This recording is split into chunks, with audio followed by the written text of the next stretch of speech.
Hello everyone and welcome back. Unveil the devastating tale that unfolded on a fateful Thursday morning. Nikki Kuhnhausen, a spirited soul, embarked on a clandestine rendezvous with a mysterious man she met the night before. Little did anyone know, this encounter would set off a chain of events that would leave hearts shattered and the truth hidden. Brace yourself for the heart-wrenching story of Nikki Kuhnhausen, a tale that will leave you in awe and disbelief. Welcome to a journey you won't soon forget. Nikki Kuhnhausen, a resilient 17-year-old trans woman, disappeared, leaving her loved ones consumed by worry in a year marred by violence against trans individuals. From a young age, Nikki embraced her true identity, defying societal labels. But now, her courageous spirit faced an unimaginable threat. As her loved ones saturated the streets with posters, desperately seeking answers, Nikki's mother, Lisa Woods, launched her investigation. Whispers of a mysterious rendezvous with a Russian man emerged, and Lisa unearthed fragments of truth. Hope flickered when the Vancouver Police Department delved into Nikki's digital footprint. Armed with her Snapchat username, they requested urgent assistance from the platform. Conversations from that fateful night began to unravel, revealing a sliver of evidence for detectives. With a search warrant in hand, Snapchat's doors were opened, exposing the secrets held within. The dots began to connect, painting a picture of the last moments before Nikki vanished. The clock ticked relentlessly as the truth hovered on the brink of revelation.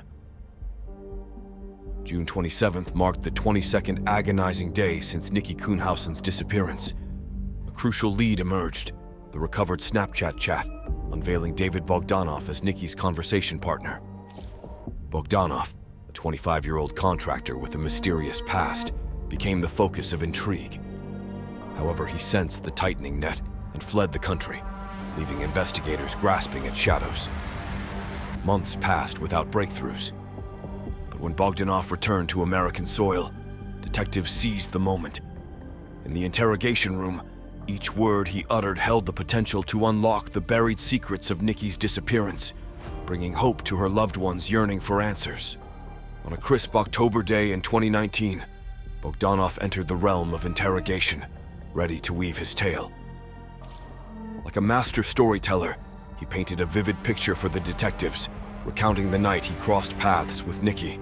In the moonlit city streets, Bogdanov and his brother found Nikki, a solitary figure in the darkness. They engaged in conversation, driven by curiosity and concern. In the confines of a parked car, Bogdanov and Nikki shared a silent exchange. Yet a profound emptiness lingered, as if Nikki existed beyond reach. Bogdanov's intentions were veiled in genuine concern, offering his jacket as a symbol of warmth. Their interaction played out like a fleeting melody, whispers of connection forged in vulnerability. Bogdanov shared his Snapchat username, a lifeline for Nikki navigating the treacherous streets alone. Hours later, a notification blinked on Bogdanov's screen, leading him to an address and a chance to ensure her well-being. But the threads unraveled as Bogdanov revealed that Nikki had left on her own, leaving no trace. The once vibrant lead faded into an impenetrable void. Nikki vanished like a fleeting whisper, evading their grasp, with no phone or digital footprint to follow. In the quiet streets of Vancouver and Portland, Bogdanov's history remained shrouded, making him an unlikely suspect. The investigation faded from the public eye, but friends and family clung to hope for Nikki's return. Time passed, and her disappearance slipped into obscurity. Nature revealed its secrets in a secluded area beneath a winding road. Curious hikers stumbled upon a chilling sight, a human skull emerging from the earth. Forensic experts meticulously combed the land, unearthing a nearly complete human skeleton. Among the remains were remnants of a brightly colored jacket, personal effects, and an eerie cell phone charging cord used as the murder weapon. The police refrained from confirming the identity as Nikki's, but evidence suggested a connection. DNA tests matched Nikki's DNA to the remains in cord. Investigators delved into Bogdanov's digital footprint, uncovering geolocation data that placed him near the scene. Apprehended and brought to the interrogation room, Bogdanov clung to his original narrative despite cracks in his story. The interrogator confronted him with the discovery of Nikki's remains, and cause of death, strangulation. Bogdanov's fate was sealed as handcuffs clasped his wrists, and he is led away, awaiting the consequences of his actions. The city of Vancouver stood still as the Vancouver Police Department called for a press conference, their voices filled with determination and a sense of justice. The room was filled with anticipation as they announced a breakthrough in the case. The march toward justice was about to begin. Detectives had tirelessly worked to gather evidence, and their efforts had paid off. They managed to contact Mr. Bogdanov, a key figure in the investigation. In a tense meeting, he reluctantly confirmed that he had picked up Mickey at the apartment that fateful morning.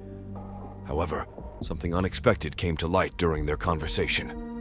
David, shocked and unsettled, revealed that Nikki had disclosed her biological identity as male. David's discomfort was palpable. He made a statement that shook him to his core. He demanded that Nikki leave his van, and she walked away. Little did David know that would be the last time anyone saw her. As more information surfaced, inconsistencies emerged in David's initial statement. The location of the remains and previously obtained evidence contradicted his account. Driven by the need for truth, detectives sought a second interview with David.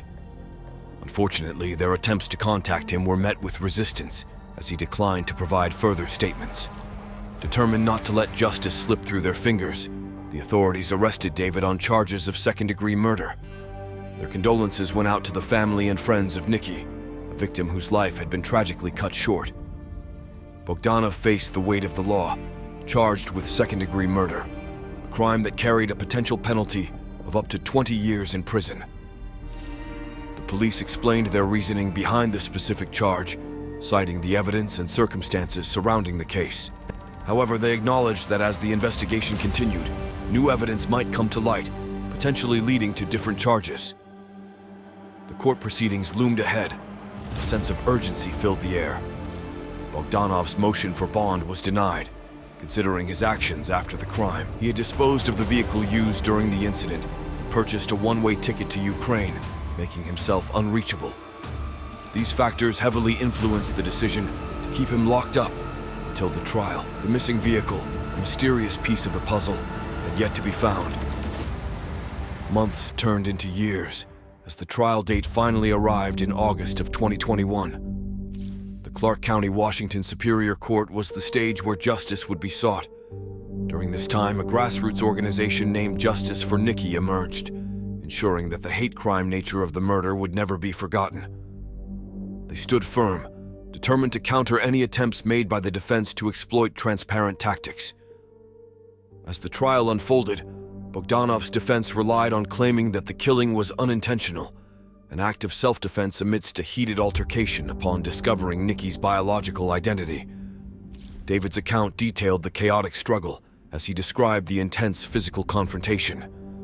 The courtroom listened intently, emotions running high. However, the defense's explanations didn't sway the jurors or the attendees. The court was presented with the chilling details of the strangulation and the cord that was found knotted around Nikki's neck. Although the deteriorated state of the remains couldn't provide conclusive evidence of bruising or injuries, the narrative painted a vivid picture of the struggle for survival. The jury reached a unanimous decision, a guilty verdict for second-degree murder. Given the hate crime aspect, Bogdanov was also found guilty of malicious harassment. The judge, deeply affected by the darkness and callousness of the crime, presided over the sentencing a month later. The courtroom fell silent as the judge handed down a sentence of 234 months for second-degree murder and 12 months for malicious harassment to be served concurrently. The memory of Nikki and the pursuit of justice continued to inspire activists and advocates in the fight against hate crimes. The case served as a reminder of the challenges faced by transgender individuals and the importance of creating a more inclusive and safe environment for all. In the aftermath of the trial, efforts were made to honor Nikki's memory and raise awareness about transgender rights. Vigils, marches, and events were organized with the participation of community members, LGBTQ+ organizations, and allies. The Justice for Nikki organization continued its work, advocating for policy changes, education, and support for transgender individuals. The case also prompted a broader conversation about the need for improved training and sensitivity among law enforcement and legal professionals when dealing with cases involving gender identity and hate crimes. Efforts were made to enhance cultural competence and understanding within the justice system to ensure fair treatment and support for victims. Nikki's story became a symbol of resilience, courage, and the fight for justice. Thank you for joining me on this journey, and until next time, take care of yourself, look after each other, and stay safe.